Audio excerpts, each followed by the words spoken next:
Welcome back to SABC News. Rolling coverage of all, of course, the election developments right here at the IEC's Results Center.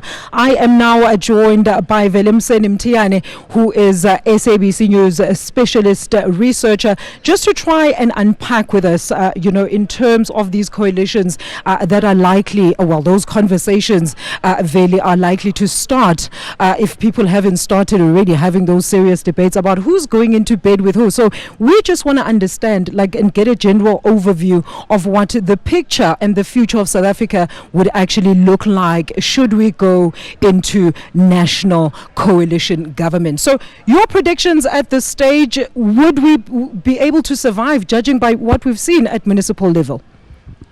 Well, it does look like indeed South Africa is getting into a level where it has never experienced before. First time in 30 years that there is not going to be any majority 50+1% winner in these elections, and that propels us into new dimensions altogether of having coalitions. But we have had a little bit of experience here in South Africa when it comes to local government and how coalitions have worked at that level of government. But we do not know whether that will also translate into the national and provincial levels where coalitions will be needed. Definitely they will be needed. Looking at the voting scoreboard there, you can really tell that there is no one who's going to get 50+1, and it's like phones are ringing, and those phones are ringing. There are deals that are being made. So my question has been that, okay, people have voted, but now when we are discussing coalitions, who has a right to discuss the coalitions?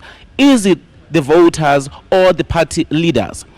Absolutely, Veli, and I think we haven't actually explored that dimension, because the voters essentially are the ones that vote for their individually chosen party, right? And if it goes into coalition, then it is a mixture of policies as well as ideologies and ideas combined, hopefully to be in the interest of the people that voted, irregardless of whether you voted initially for party A or B. So let's look at the top three national results, right? And look at this at the latest results that are coming in, and look at what is currently transpiring from those numbers that we are seeing. The ANC sitting on 43%, followed there by the DA, almost half of that 43%, and of course the newcomers there, that is the MK, sitting firmly on 10%. So in your view, we know Party B has already stated very publicly that they would like to go into bed with Party A, B, C and D. And, with just an offside, well, if that doesn't work, we also have an ace up our sleeves. We could start, talking to other parties. But what does this do then to the stability of national leadership if it comes to that? Firstly, our politics, Alicia, in South Africa is mainly characterized by the personal politics, if I may use the word. It's a politics of personalities. I beg your pardon, politics of personalities. So if you check that even political, I'm asking that question, that who should decide who goes into coalition with who intentionally, because it's the people who vote, and when they vote, they use the policies of each party that they prefer. Now, if the party leaders of the political parties which they voted for, they go into coalition with the parties that they did not choose to vote for, what does that mean in terms of stability? What does that mean in terms of the progress of the country? What does that mean in terms of the service delivery? Because now there is a lot at stake. Let me just say, for instance, the ANC goes into coalition with DA, of which some of the economists have said there would be a best case scenario when it comes to the stability of the markets, when it comes to the continuity, when it comes to the stability in economic policy, and also meaning that there won't be some radical changes. Now, but these two parties, if you look at them carefully, they are not working together in some key policies. One of those policies is foreign policy. Now we know that if you look at the ANC, the African National Congress, in terms of foreign policy orientation, they are going towards east, south to south relations. But if you look at DA, they're going towards west. They're looking up to the north world, the developed world. So how can these two parties, if they form a coalition at a global level, agree at a proper foreign policy? But not only that. Now we're talking about macroeconomic policy framework. Yeah. Now we know that these parties, the way they view how to treat budget, how to treat the economic policies, they also differ. Now we know that DA has been campaigning against, for instance, stipulation of basic minimum wage. Now, but this is the gains that the ANC has said we want to put this so that we guard against people earning poverty wages. Now, how can they then work together if at the basic and the simplest level they do not agree on the simplest of policies? Very interesting that you mentioned that the simplest of policies. As we know, of course, the DA has said should they come into power, they are going to completely do away with cadre deployment. We know there's even a court ruling demanding some of those files relating to cadre deployment. And guess what? The ANC is for cadre deployment. Even that, we have heard from some leaders who have been within the Democratic Alliance saying they may not call it cadre deployment, similar modus operandi. But similar modus operandi. So what does that tell us about these two parties? And then now let's talk about possible coalitions.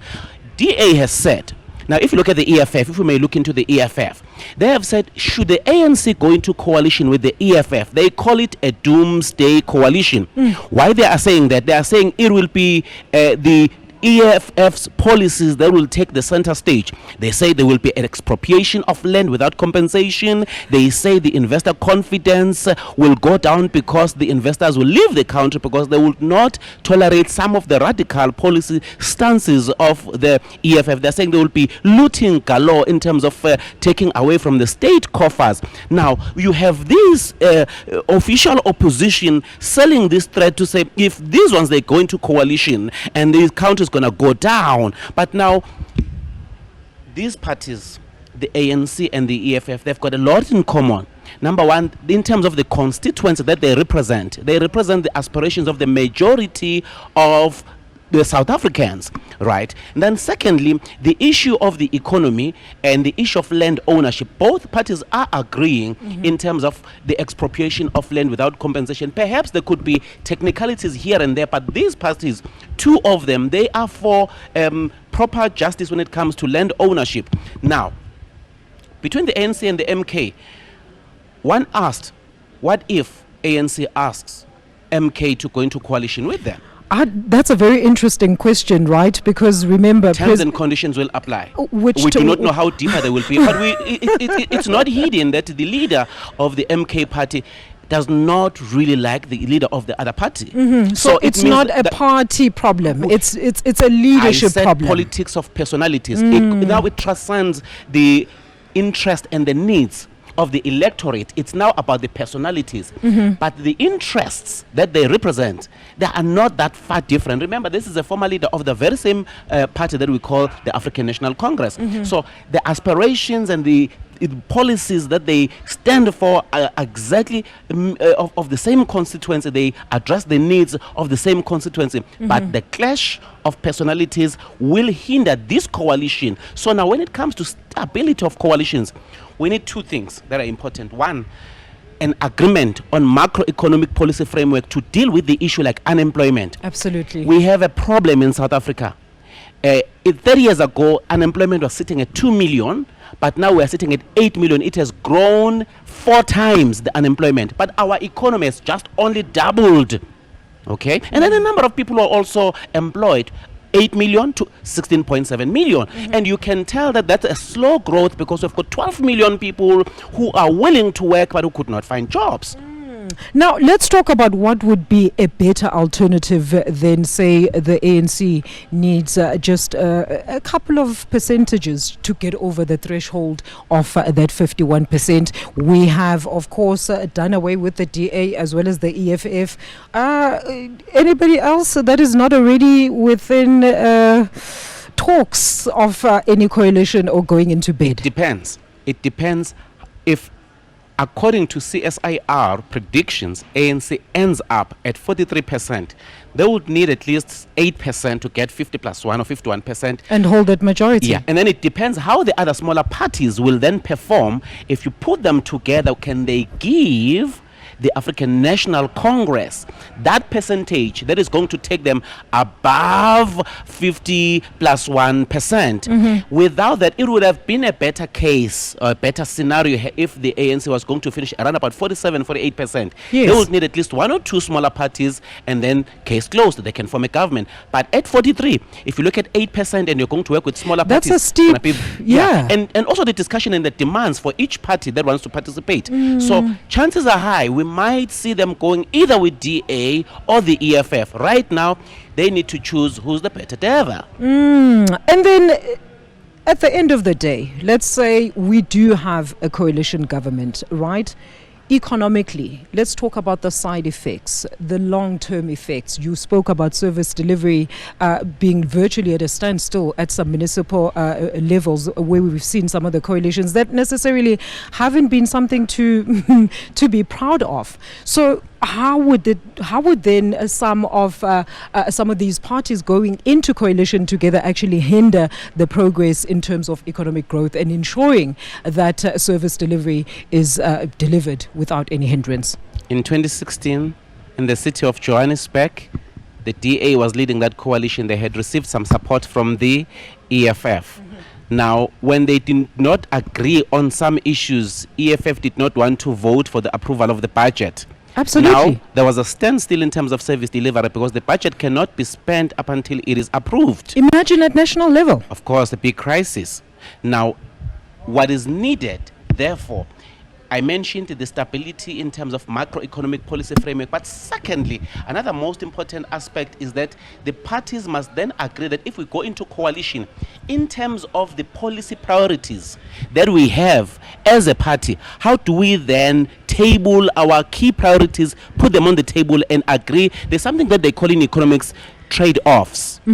They will have to agree to trade off some of those priorities if they make them to clash, and then take into the table the policies that can benefit the electorate, that can take this nation forward. But we have seen that at the local government level, of which I hope at the national and provincial level, such behavior of political parties fighting against each other. You find a mayor who will sit for 3 months and then there's a vote of no confidence You're being and then they are generous. out. And then it's something that we do not, it's not going to look good in terms of economic policy stability as well as investor confidence if there will be constant votes of no confidence against whosoever will be elected the president of the country or the premier of the province.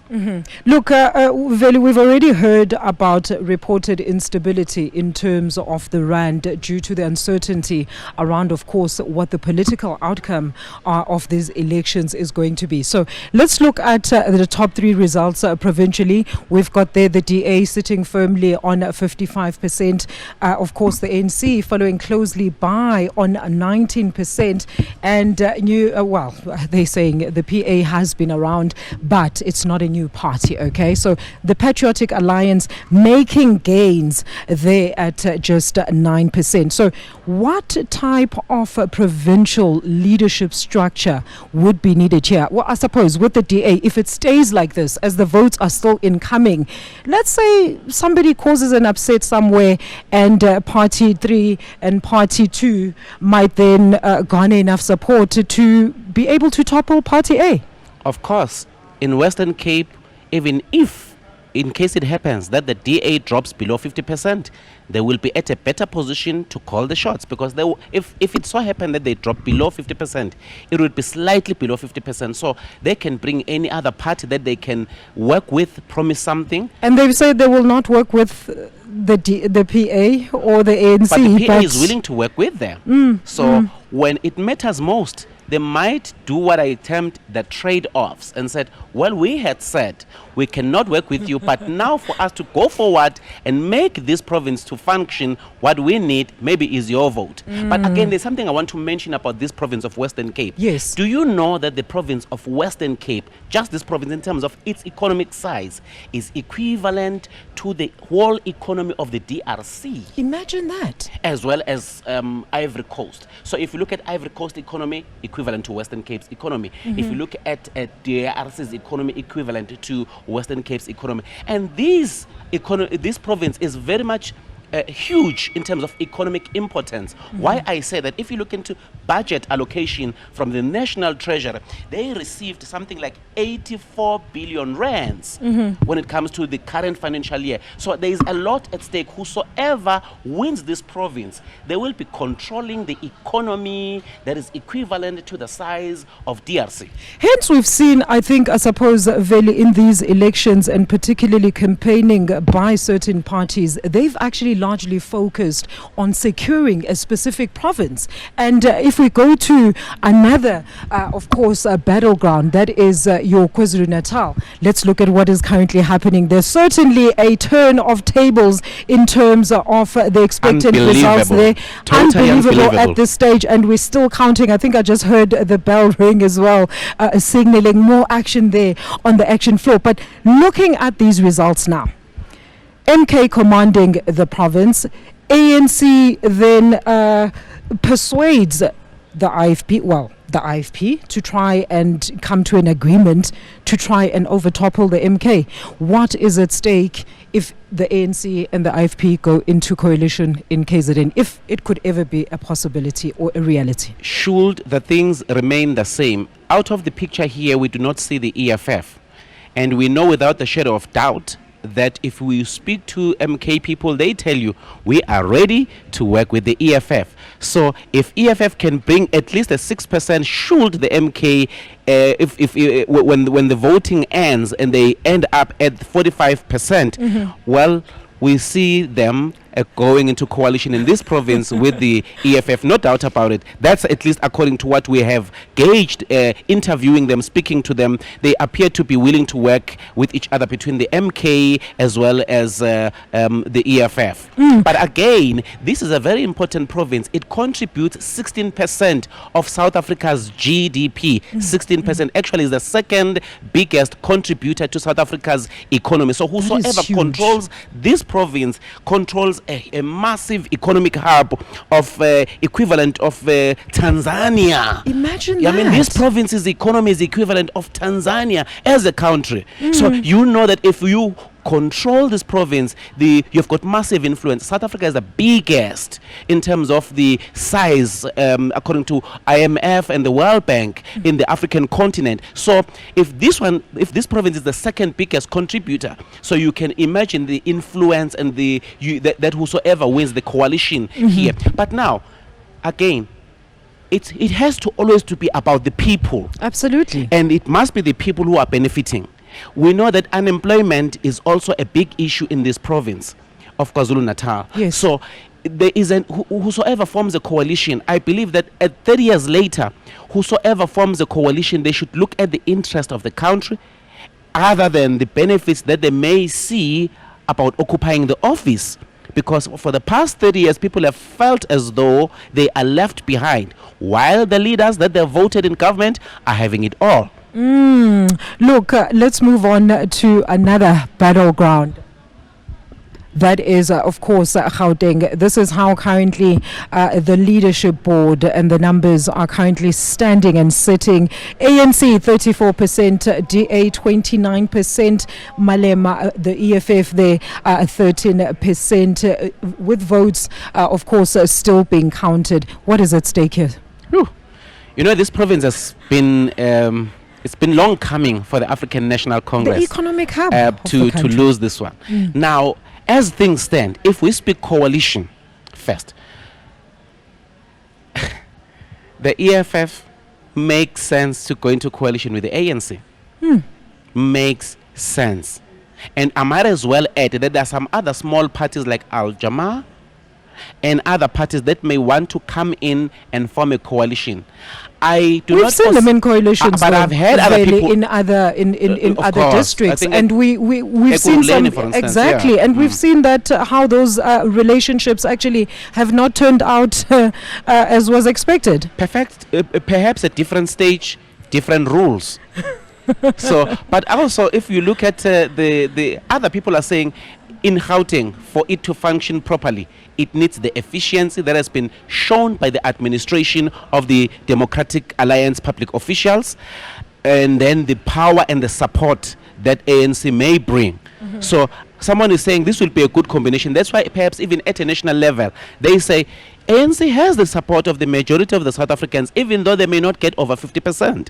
So you need support to bring legitimacy in the coalition. And then secondly, you need efficiency to deliver the services.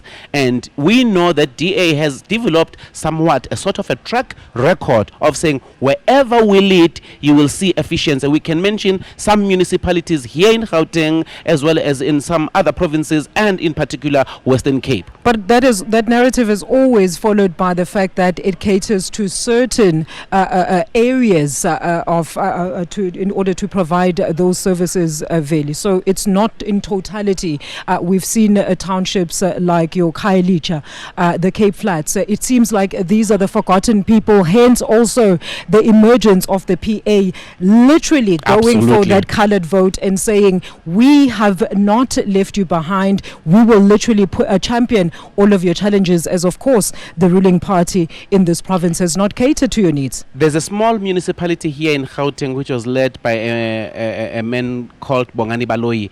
That municipality, I've just forgotten the name. That municipality used to be receive good reports from the Auditor General. It was well run, well managed, and everything else. But even if you go into KZN, you will see some pockets of excellence in Umgeni municipality, the way it has been run ever since the new mayor Chris Pappas took over. So, in as much as you can point in the Western Cape and said in the Cape Flats, Khayelitsha, Nyanga, Philippi, but we do not see the efficiency of DA in terms of service delivery or improving there. But someone may say, well, look elsewhere still, you will see that there is something positive that has been done in terms of excellence by some of the public officials of the Democratic Alliance. So people are saying, bring effective efficiency. On the other hand, bring the legitimacy in terms of support, and then your coalition may work.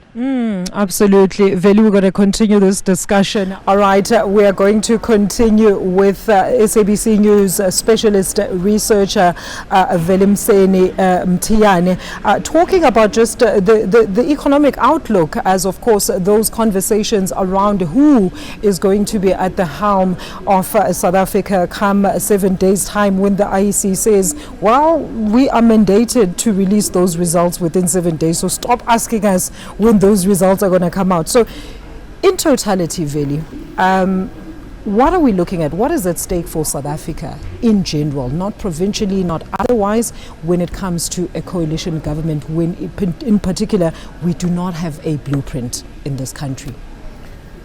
It's long overdue.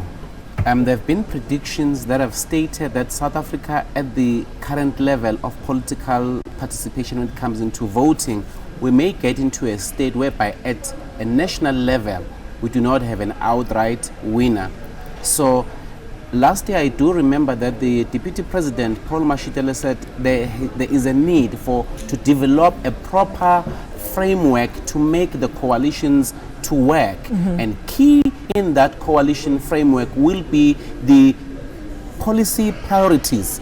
This is very important. Why? Because each party is defined by its set of policies, and if the parties, they go into coalition and they do not look into combining these policies, and if not combining them all, I said it earlier, trade off some of them, said this one I'll put it on the side for the sake of the public, for the sake of the electorate, so that there could be progress. So what is at stake here? Something that is very big. South Africa's economy, as of the IMF and the World Bank statistics, is the biggest on the African continent, at least for the next 3 years as we speak. Now, and a budget of the 2024-2025 financial year of 2.2 trillion. So the coalition will have to oversee that budget to bring forth the services to the public. Key to those services is the health sector. Key to those services is the alleviation of poverty through what is called the social wage. If you look at the social wage, you look at the social grants that are given to the elderly, social grants that are given to the children, and also to consider the issue of the basic income grant.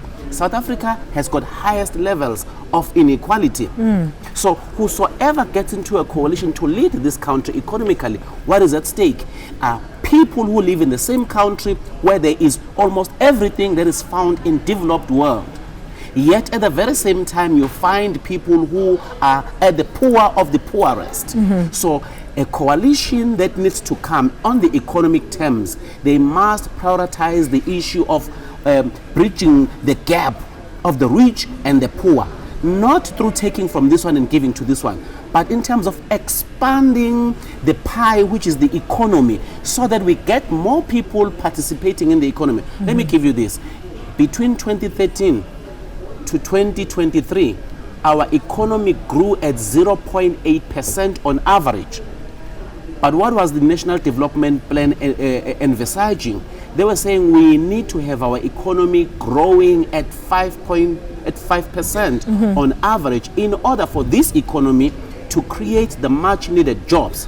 So the coalition government that will come, they will have to see to it that that goal of the NDP, one way or the other, is achieved, whether or not through transforming the way we do approach policy, economic policy in terms of industrialization, in terms of making sure that there is the sectors that absorb much labor, like agriculture, like manufacturing. Those ones, they find appropriate investors so that we get people working and we increase the pie of the economy. One thing that is less said, though, parties have not been saying it. South Africa is in a huge debt, about 75% of our GDP. That's huge. That's huge. And we are paying a whopping 382 billion in the current financial year. I mean, 382 billion rands to service our debt. That is basically milking the fiscus. So what does this then in turn do to investment? I mean, we're seeing today, I think yesterday rather, I'm still functioning on yesterday time, the repo rate remained unchanged. But for how long? Fuel prices are said to be decreasing in a couple of days' time, but for how long? All these things keep increasing, and then there's a lot of uncertainty when it comes to the future of South Africa, and then bring in the political uncertainty. Investors surely are going to look twice before trying to put a chunk of their money in the country. Whoever comes into coalition, they need to develop two characteristics, if not three. One, they need to ensure that they keep the business confidence intact. Secondly, they need to ensure that they keep the public confidence intact. Thirdly, they need to understand what is the history of this country, and where are we going, and what needs to be done to achieve the level which we envisage as a nation. So now, when it comes to business confidence, there is no need for any coalition to come with extremely radical policy proposals that will disrupt the status quo in terms of the investors' sentiment and confidence. There may be some smaller disruption here and there, but it does not have to be something major. It has to be something that can be dealt with immediately. And again, investors, they want policy stability. They want to know that this country is interested in ensuring that in terms of energy supply, there is security. They want to ensure that in terms of logistics, in terms of the ports and the harbors, they are functioning properly, so that when they produce goods and they need to be exported, the logistics are permitting for that product to be taken outside of the country. So the coalition government, whosoever is the partner in that coalition that will be formed, those are the key issues they need to look into and enhance sectors like manufacturing, as I said previously, enhance agriculture, look into tourism. These are sectors that have employed a lot of people. you will never function peacefully and bring stability politically in a country with the highest levels of unemployment like South Africa. And then realistically, how long then would it take for the incoming leadership, let's call it that, to turn the tide around when it comes to all these factors that we've actually highlighted in terms of investment, fiscal, as well as economic growth and GDP injection? How long would it take for a new, let's say, particularly if it's a new party or somebody largely, unknown, or those two parties that are coming together, or three are coming together, they still need to go back to the draft stages and draft a policy that is going to address these. So basically, we're sitting and looking at the next 5 years without anything necessarily moving towards any development economically. Well, it has long been said that this country has the greatest of the constitution. And also, this country has good policies. What has not been happening Failure is the at political implementation. will to implement those policies. So we need not to go and draft new policies. We need a coalition that is going to say we are implementing what is already existing, because, for instance, an NDP has been agreed by all political parties. So we just need people who are going to say what strategies can we put in place to ensure that we implement what we have already developed. So they do have plenty of time. As soon as they get into the office, they must hit the ground running in implementation. What you need in implementation, you need to guard against corruption. You need to ensure that you set good public service ethos, good governance, and you bring people who are skilled in terms of running the public affairs, particularly public finance management. Velemseni, thank you so much for this insightful discussion here. That is, of course, SABC News specialist researcher there. Wow, giving us a bit of an eye-opening overview of what really could the possibility of, the conjoinment of certain parties, ideologies, as well as ideas or policies could have as an impact, I suppose, on the entire country. Thank you so much for watching the rolling coverage of SABC News live from the IEC Results Center. We'll see you again soon. I am Alicia Nhlanhla Jali. Stay tuned, as there will be more coming up from The Rock.